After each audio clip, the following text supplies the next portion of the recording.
नमस्कार दोस्तों, मैं सुमन सर आप लोगों के बीच एक नई टॉपिक लेके आया हूं जो है वाष्पन, द्रव, गैस, इस सब के बारे में। चलिए हम लोग जानकारी लेते हैं। यहाँ से क्वेश्चन बार बार एग्जाम में पूछा गया है, उसको हम लोग हाईलाइट करते चलेंगे और जानकारी लेंगे। लस्सी से वसा की मात्रा को कम किस विधि से किया जाता है? तो मंथन। लस्सी जो पीने जाते होइएगा तो ऐसे ऐसे ऐसे ऐसे ऐसे जो करते रहता है लस्सी वाला, वो क्या कर रहा है? मंथन कर रहा है। मंथन कर करके उसमें से वसा की मात्रा को कम कर रहा है। नहीं तो जब हम लोग दूध से गाद, या कहीं कहीं लोकल भाषा में माठ भी कहा जाता है, कहीं कहीं गाद कहा जाता है, और सब जगह का अलग अलग भाषा है, उस अनुसार सबको बोला जाता है। वही जो हम लोग अलग करते हैं, उसके बाद ज्यादा जो हो जाता है, उसको बरकाने के बाद घी जो निकलता है, उसको जो छुइएगा घी निकालने से पहले तो चिपचिपा यानी लसलसा हो जाएगा। तेलन हाथ में तेल पदार्थ की तरह वो चिपक जाता है, तो उसको हम लोग साबुन साबुन के तब साफ करते हैं। वही है, वसा चिपक जाता है हाथ में। उसी को कहेगा लस्सी को किस विधि से हम लोग अलग करते हैं? तो मंथन विधि। अगला है समय का क्रम को क्या कहते हैं? समय का क्रम यानी 24 घंटा का जो होता है, न कहता है लोग गांव घर में, ये समय का क्रम गड़बड़ है भाई, इसलिए कि मेरा स्थिति ये है। वही हुआ, समय का क्रम को क्रोनोलॉजी कहा जाता है। अगला हम रंगों का अध्ययन बताए थे, यही आगे है समय का अध्ययन। समय का अध्ययन को क्रोनोलॉजी कहा जाता है। मक्खन एवं क्रीम बनाने से में मंथन विधि का प्रयोग किया जाता है।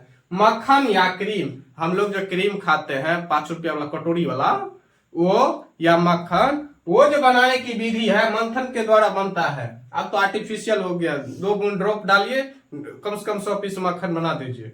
100 पीस कटोरी वाला जो होता है आइसक्रीम, वो बना दीजिए। तथा मक्खन एवं क्रीम से घी किस विधि प्राप्त किया जाता है? तो निस्तारण एवं निस्पंदन। निस्तारण और निस्पंदन इस बार 2025 में ALP में पूछा गया था, इसलिए आप लोग इसको हल्का न लीजिएगा। अगला है सिलेंडर के अंदर ताप कम और दाब अधिक होता है।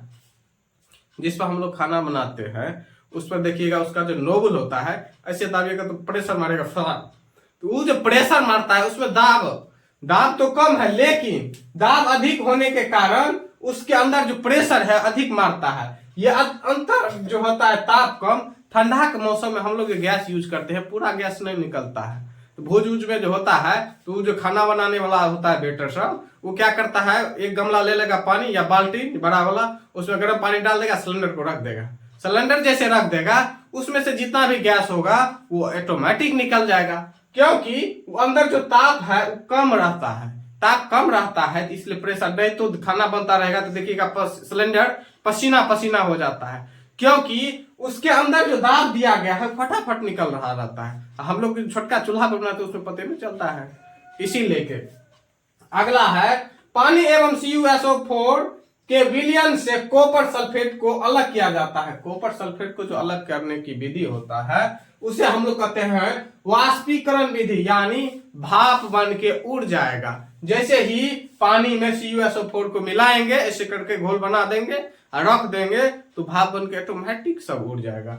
अगला है वाष्पन या विसरण और गैसों का प्रसार ताप बढ़ने से बढ़ता है।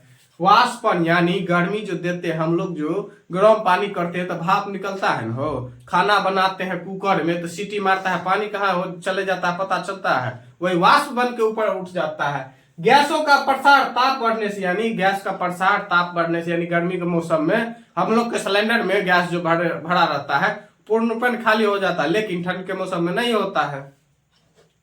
उसके बाद आता है ठोस, द्रव तथा गैस पर ताप का प्रभाव। किस पर कैसा ताप का प्रभाव पड़ता है उसके बारे में समझिए।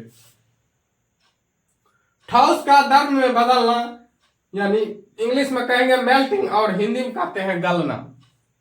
जो ठोस रहेगा, जैसे हिमालय पर्वत जो है आप लोग सुनते होइएगा न्यूज में, जो पिघल रहा है, या शिमला और जम्मू कश्मीर जो भी पहाड़ी क्षेत्र है वहां पे बर्फ पिघल रहा है, उससे क्या हो रहा है, समुद्र की जल स्तर बढ़ रही है, वही ठोस है।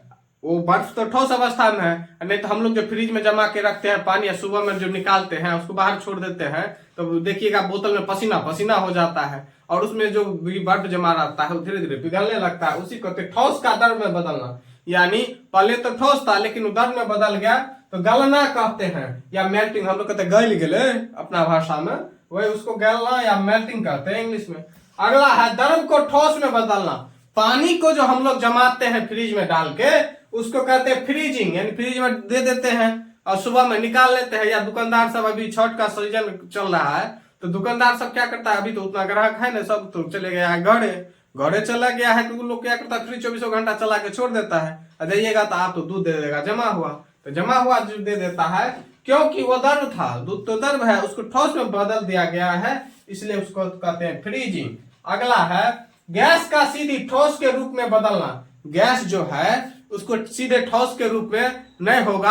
आप लोग परफ्यूम तो मारते हुईएगा, परफ्यूम लेकर ऐसे मारिएगा, देखिएगा व्हाइट व्हाइट करके दाना बन जाता है कुछ समय के लिए, फिर वो पिघल जाता है। तो वही कहता है गैस को सीधे ठोस में बदलना डिपोजिशन कहलाता है।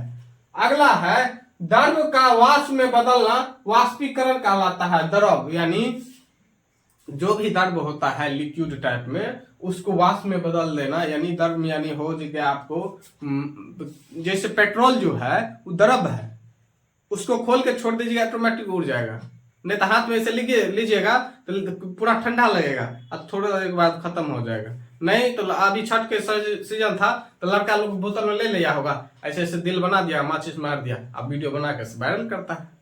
तो वही क्या है, द्रव है। अगला है गैस का या वाष्प का द्रव में बदलना। गैस या वाष्प का द्रव में बदलना संघनन कहलाता है। संघनन जैसे पहाड़ उहाड़ पर जाइएगा तो धीरे धीरे ऐसे ऐसे करके वाष्प बन के ऊपर चलता चला जाता है।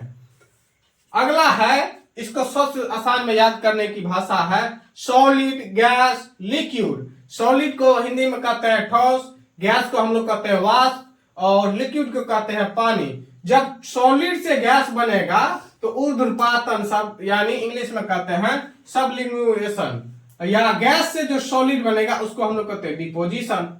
गैस जो लिक्विड बनाएगा तो उसको हम लोग कहते हैं कंडेंसेशन यानी संघनन। या लिक्विड जो गैस बनेगा तो हम लोग कहते हैं इवेपोरेशन। उसी तरह लिक्विड जो सॉलिड बन जाए तो उसको हम लोग कहते हैं फ्रीजिंग यानी जमना। या सॉलिड लिक्विड बन जाता है तो उसको हम लोग कहते हैं मेल्टिंग।